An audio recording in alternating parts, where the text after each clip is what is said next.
notre conscience morale. Elles sont la métaphore de notre humanité, ballottée entre le bien et le mal. Un équilibre difficile à trouver entre la part de soi et la part des autres. Véritable miroir de notre ambiguïté fondatrice, de nos contradictions intérieures. En réalité, on ne peut pas ne pas trahir. Il faudra à un moment l'admettre pour advenir à notre liberté et à notre profondeur.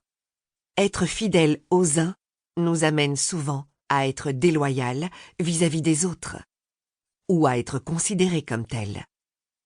Quand, par exemple, nous sommes attentifs à nos enfants et que notre nouveau compagnon ne le supporte pas ou considère que l'on en fait trop pour les petits.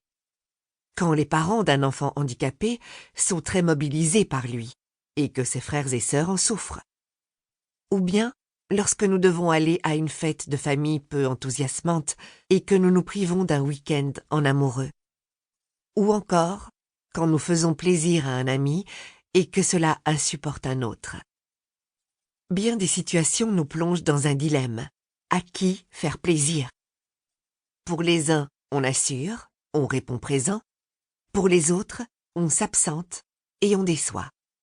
Un même acte, une même parole, peut rapprocher, créer du lien avec certains, et dans le même temps, séparer, mettre une distance, jeter un froid avec d'autres.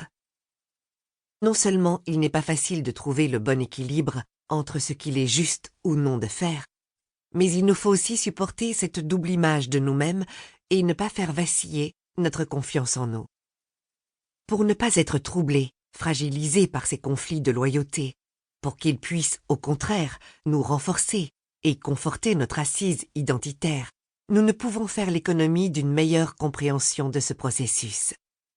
Car nous sommes tour à tour traîtres et trahis. Le traître, ce n'est pas toujours l'autre. Quand une femme est en rupture avec sa famille, quand un frère est fâché avec sa sœur, qu'une infidélité surgit dans un couple, ce n'est souvent que l'aboutissement d'une longue histoire de malentendus, de compromis, de souffrances, de non-dits, etc., impliquant bien d'autres protagonistes que celui qui est désigné comme traître. Ce dernier ne s'est-il pas lui-même senti trahi par les autres membres du groupe? A-t-il trouvé la place, la considération dont il avait besoin? La trahison ne peut se réduire à un acte, aussi spectaculaire et douloureux soit-il, ni à la seule figure du traître. Prendre conscience que nous trahissons, sans le vouloir, nous permettra d'atténuer les effets destructeurs, pervers et douloureux de certains de nos actes et nous amènera sur le chemin d'un épanouissement durable et structuré. Mais les trahisons ne concernent pas seulement les relations aux autres et aux événements de la vie.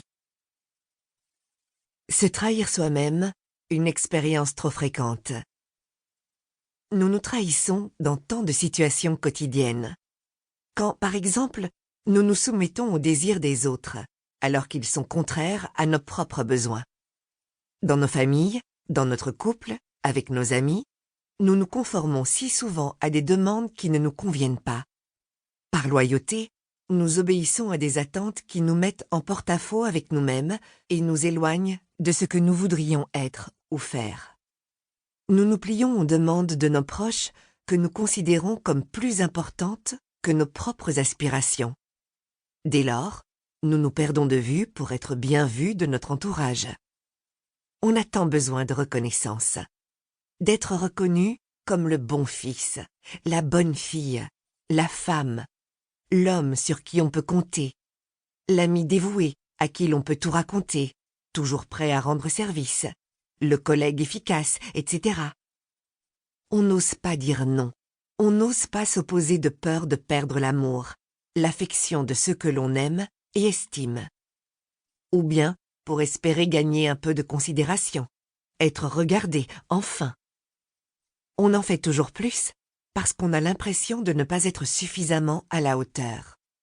On a si peur de décevoir. Alors, on se met entre parenthèses. On se dissout dans les demandes des autres. On passe à côté de soi, de sa vie.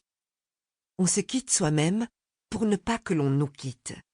mais le naufrage de notre propre... Pour continuer à écouter ce livre audio gratuitement, cliquez sur le lien dans la description et vous pourrez l'écouter en entier sans frais grâce à l'essai de 30 jours d'Audible.